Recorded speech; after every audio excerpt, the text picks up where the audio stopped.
Turabasuhuje mwese mukurikira ibiganiro byacu, twizere ko mumeze neza cyane. Tugiye kuvuga ku muhanzi Bruce Melody. Itahiwacu Bruce Melody, muramuzi mwese, ni umustar umaze kumenyekana mu Rwanda ndetse no hirya no hino ku isi. Kuri ubu umuhanzi Bruce Melody yerekeje mu gihugu cy'Ubwongereza i Londres, aho agiye gukorera igitaramo, aho agenda akora ibitaramo bigiye bitandukanye, aho yajyanye na Element. Umuhanzi Bruce Melody hari indirimbo ari yitegura gushyira hanze, ndetse hari na album yari yarateguye, yari yaravuze ko azayisohora muri Gicurasi mu kwa gatanu, ariko kugeza ubu ngubu iyi album yamaze kuyisubika. Umuhanzi Bruce Melody yayisubitse kubera iki? Yari ari ku gitutu gikomeye cyane. Umuhanzi Bruce Melody yavuzwe muri competition hagati ye n'umuhanzi The Ben, aho bavugaga ngo ninde muhanzi urenze hagati ya Bruce Melody n'umuhanzi The Ben. The Ben yaje gushyira hanze ko afitanye projet n'umuhanzi Diamond Platinum.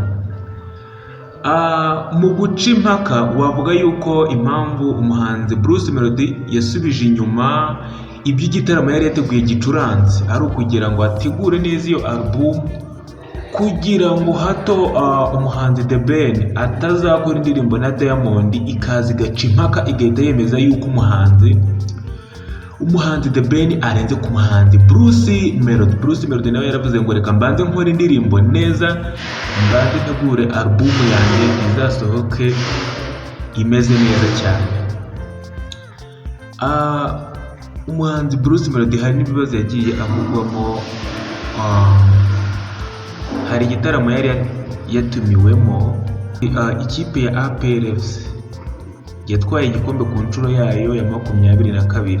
Hari abahanzi bari batumiwe ngo baze muri icyo gitaramo, harimo n'umuhanzi Bruce Melody. Umuhanzi Bruce Melody ntabwo yabashije kukibonekamo, uretse ko yasabye imbabazi abafana ba APR. Yari yateguwe ko azaza muri icyo gitaramo, bamwe bavuga ko atumiwe yoherejwe n'umuterankunga mukuru wa shampiyona y'u Rwanda ariwo Primus. Abandi bavuga ngo yari kwishyurwa nk'uko abandi bahanzi bishyuwe, ariko ntiyabashije kukibonekamo. Gusa umuhanzi Bruce Melody yasabye imbabazi, avuga yuko hari ibiri nyuma y'amarido byatumye atabasha kwitabira igitaramo. Gusa yasabye imbabazi abafana bamufana ndetse n'abakunda ikipe ya APR FC. Ubundi mbere yuko havugwa competition hagati y'umuhanzi Bruce Melody ndetse na The Ben, mbere umuziki ukizamuka mu Rwanda hari abahanzi babanje kuvugwa cyane baranamenyekana. Umuhanzi Meddy n'umuhanzi The Ben nibo bahanzi wavuga yuko babanje kumenyekana muri industry y'umuziki nyarwanda. Bose abandi bahanzi barimo ba Kamishi, barimo ba Tom Close, ntabwo bari ku kigero wavuga nk'icya The Ben na Meddy. Nibo bahanzi baje kumenyekana, ubundi bahita berekeza muri Leta Zunze Ubumwe za Amerika.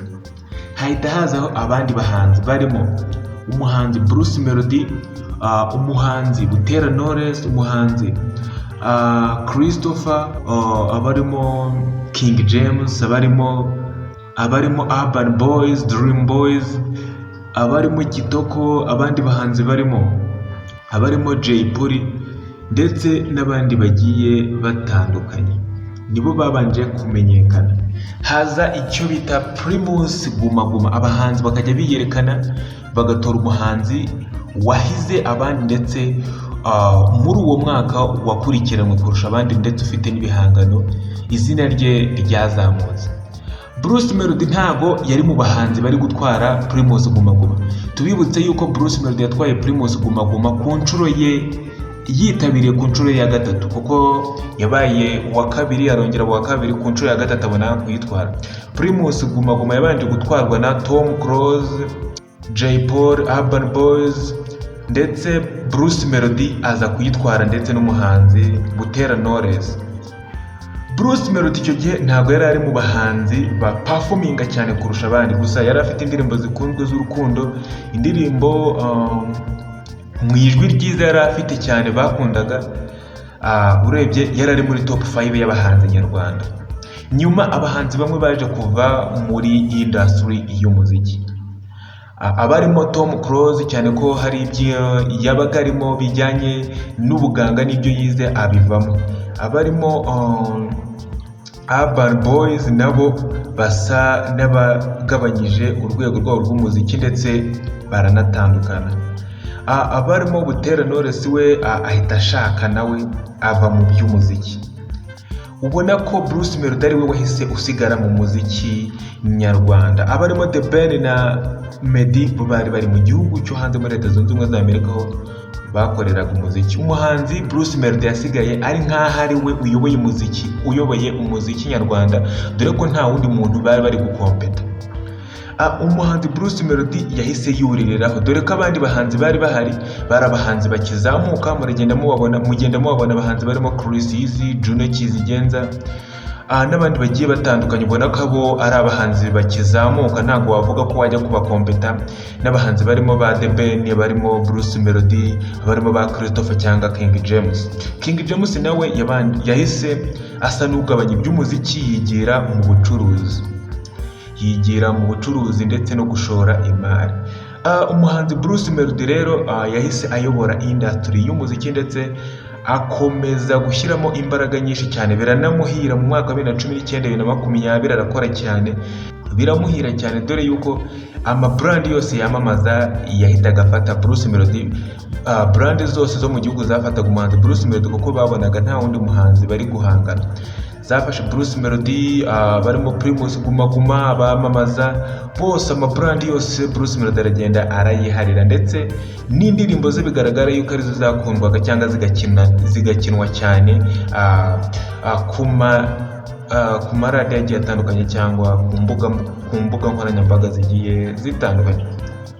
Bruce Melody nawe hari ukuntu yahise yumva ko ari we muhanzi urenze urusha abandi, kubera yuko nta wundi muhanzi bari bagikompeta. Abandi bari bagiye mu bindi bigiye bitandukanye, mu zindi industry zigiye zitandukanye, ndetse bamwe ntabwo bari mu gihugu cy'u Rwanda. Umuhanzi The Ben byatumye batangira kuvugwa muri competition. Ubwo yagarukaga avuye muri Leta Zunze Ubumwe za Amerika, akora ubukwe, ahita akora n'indirimbo ni Forever yaririmbiye umukunzi we Uwikeza Pamela.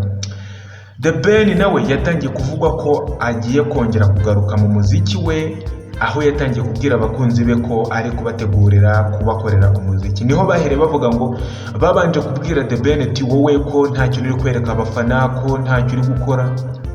Muri iyi myaka ubona ko The Ben nawe nta miziki myinshi yagiye akora, ariko abafana bamushyize ku gitutu. Urabona ko atangiye kugaruka mu muziki, dore ko afite projet na Diamond agiye kongera gutekereza ku bijyanye n'umuziki. Niho bahere bavuga ati se Bruce Melody na The Ben ninde muhanzi urenze. Urebye wavuga yuko muri iyi myaka ishize, imyaka 2-3, ntabwo wavuga ko The Ben yakoze kurusha Bruce Melody. Bruce Melody wamuha amanota menshi arusha ya The Ben, ndetse anamukubye kabiri. Ariko tugiye kuvuga ngo ninde muhanzi urenze guturuka igihe bahereye muri industry y'umuziki, wavuga yuko The Ben ntabwo wamugeranya n'umuhanzi Bruce Melody. The Ben ni umuhanzi uzwi, ni umuhanzi ufite indirimbo yahereye kera ategura, ni umuhanzi utari kuzana muri Primus Guma Guma ngo umukompete na Bruce Melody cyangwa abandi bahanzi. The Ben yari kuba abarenze. Nuko umuhanzi The Ben yagiye muri Amerika agakurikirana ibye, umuziki nawe akaba awushyize haza, ariko ntabwo wahita ufata umuhanzi Bruce Melody ngo umurutishe umuhanzi The Ben. Bruce Melody nawe yahise yumva ko ari we muhanzi urenze, yumva yuko nta wundi muhanzi umurenze mu Rwanda. Ni nacyo cyamushyize kuri pressure yo kuba atarasohoye album yari afite gusohora Gicurasi. Abanza kubitegura kugira ngo batazamucishamo ijisho cyangwa batazahita banzura ko umuhanzi The Ben ari munsi ya Bruce Melody. Umuhanzi Bruce Melody rero ari gutegura alubumu, ntabwo tuzi igihe azayisohorera kubera ko yavuze ko azabanza no gusohora indi ndirimbo. Ni alubumu afite azasohora irimo indirimbo ziri mu ndimi z'amahanga yagiye ahindura, ndetse n'indirimbo Funga Macho yakoranye na Shaggy.